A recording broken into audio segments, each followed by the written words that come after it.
Hi hello welcome back to my YouTube channel. ನಾನಿವತ್ತು ಪಾಲಕ್ ಪನ್ನೀರ್ ಹೇಗೆ ಮಾಡೋದಂತ ತೋರಿಸ್ತಾ ಇದ್ದೀನಿ. ಪಾಲಕ್ ಪನ್ನೀರ್ ಅಂದರೆ ಯಾರಿಗೆ ಇಷ್ಟ ಇಲ್ಲ, ಎಲ್ಲರಿಗೂ ಇಷ್ಟ ಅಲ್ವಾ. ಪಾಲಕ್ ಪನ್ನೀರ್ ಮಾಡಲಿಕ್ಕೆ ಏನೇನು ಬೇಕಂತ ನೋಡೋಣ ಬನ್ನಿ. ಮೊದಲಿಗೆ ನಾನು ಇವಾಗ 1 ಕಟ್ಟಾಗೋಷ್ಟು ಪಾಲಕ್ನ ತೊಗೊಂಡಿದ್ದೀನಿ. ಅದನ್ನು ನೀಟಾಗಿ ತೊಳೆದು ಎತ್ತಿಕೊಂಡಿದ್ದೆ.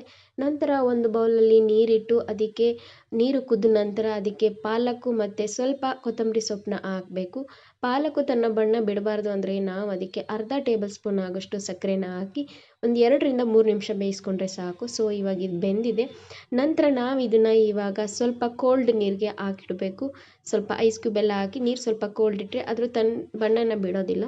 ನಂತರ ಇವಾಗ ಅದು ಸ್ವಲ್ಪ ತಣ್ಣಗಾದ್ಮೇಲೆ ಅದನ್ನು ಪೇಸ್ಟ್ ಮಾಡ್ಕೋಬೇಕು. ಇವಾಗ ಪೇಸ್ಟ್ ಇಸ್ ರೆಡಿ.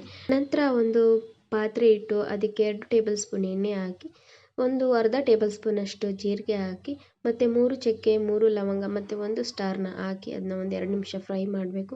ಅದಾದ ನಂತರ ಅದಕ್ಕೆ ಒಂದು ದಪ್ಪನೆಯ ಈರುಳ್ಳಿ ಹಾಕಿ 5ರಿಂದ 6 ಎಸಳು ಬೆಳ್ಳುಳ್ಳಿ ಮತ್ತು ಅರ್ಧ ಇಂಚು ಶುಂಠಿನ ಸಣ್ಣಕ್ಕೆ ಹಚ್ಚಾಕಿ ಮತ್ತು ಒಂದು ದಪ್ಪನೆಯ ಹಸಿಮೆಣಸಿನ್ಕಾಯಿ ಹಾಕಿ 2 ನಿಮಿಷ ಫ್ರೈ ಮಾಡಬೇಕು. ಇದು ಸ್ವಲ್ಪ ಫ್ರೈ ಆದ ನಂತರ ಅದಕ್ಕೆ ಒಂದು ದಪ್ಪನೆಯ ಟೊಮೊಟೊ ಹಾಕಿ ಅದು ಫ್ರೈ ಆಗಲಿ ಅಂತ ಹೇಳಿ ಒಂದು 2 ನಿಮಿಷ ಬಿಟ್ಟು ನಂತರ ಅದಕ್ಕೆ ಬೇಗ ಬೇಯಲಿ ಅಂತೇಳಿ ಅರ್ಧ ಟೇಬಲ್ ಸ್ಪೂನ್ ಅಷ್ಟು ಅರಿಶಿನ ಮತ್ತು ರುಚಿಗೆ ತಕ್ಕಷ್ಟು ಉಪ್ಪನ್ನ ಹಾಕಿ 2ರಿಂದ 3 ನಿಮಿಷ ಚೆನ್ನಾಗಿ ಬೇಯಿಸ್ಕೋಬೇಕು.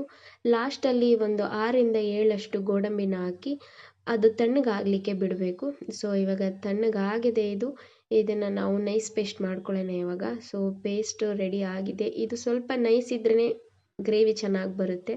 ನಂತರ ಅದೇ ಪಾತ್ರೆಗೆ 2 ಟೇಬಲ್ ಸ್ಪೂನ್ ಎಣ್ಣೆ ಹಾಕಿ ಒಂದು ಸಣ್ಣದಾಗಿ ಹೆಚ್ಕೊಂಡಿರುವಂಥ ಈರುಳ್ಳಿನ ಹಾಕಿ 1 ನಿಮಿಷ ಫ್ರೈ ಮಾಡ್ಕೋಬೇಕು. ನಂತರ ರುಬ್ಬಿಟ್ಕೊಂಡಿರುವಂತಹ ಮಸಾಲೆನ ಹಾಕಬೇಕು. ಅದು ಒಂದು 2 ನಿಮಿಷ ಫ್ರೈ ಆಗಬೇಕು. ಇದು ಹಸಿ ವಾಸನೆವರೆಗೂ ಫ್ರೈ ಮಾಡ್ಕೊಂಡ ನಂತರ ಅದಕ್ಕೆ ಬೇಕಾಗಿರುವಂತಹ ಮಸಾಲೆನ ಹಾಕೋಣ.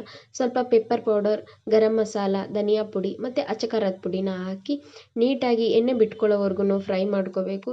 ಇದು ಸ್ವಲ್ಪ ಫ್ರೈ ಆದ ನಂತರ ಅದಕ್ಕೆ ಇವಾಗ ಪಾಲಕ್ನ ಪೇಸ್ಟ್ ಮಾಡ್ಕೊಂಡಿರೋ ಅಂತಹದನ್ನ ಹಾಕಬೇಕು. ನೀವು ಅನ್ಕೋತಾ ಇರ್ಬೋದು ಏನಿದು ಪಾಲಕ್ ಪನ್ನೀರ್ ಅಂತ ಹೇಳಿ ಬೇರೆ ಏನೋ ಅಂತ ಅನ್ಬೋದು. ಅದು ತನ್ನ ಬಣ್ಣನ ಬಿಡುತ್ತೆ. ಇವಾಗ ನೀವು ನೋಡ್ಬೋದು ಸ್ವಲ್ಪನೇ ಇದ್ರೂ ಕಲರ್ ಚೇಂಜ್ ಆಗುತ್ತೆ. ಇವಾಗ ಇದು ಒಂದು 2 ನಿಮಿಷ ಕುದ್ದ ನಂತರ ನಾವು ಸಣ್ಣದಾಗಿ ಹೆಚ್ಕೊಂಡಿರುವಂತಹ ಪನ್ನೀರ್ನ ಹಾಕಬೇಕು. ನಾನು ಒಂದು 150 ಗ್ರಾಮ್ ಅಷ್ಟು ಪನ್ನೀರ್ನ ತೊಗೊಂಡಿದ್ದೀನಿ.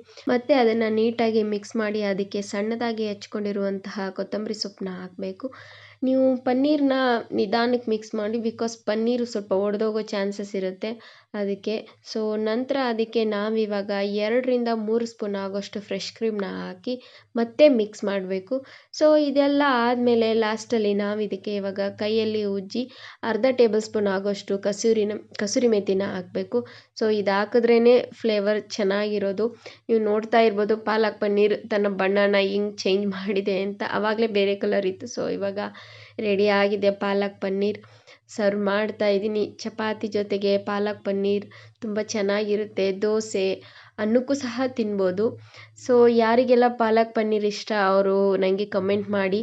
ಈ ವಿಡಿಯೋ ಯಾರಿಗೆಲ್ಲ ಇಷ್ಟ ಆಗಿದೆ please like, share, comment, subscribe. Thank you.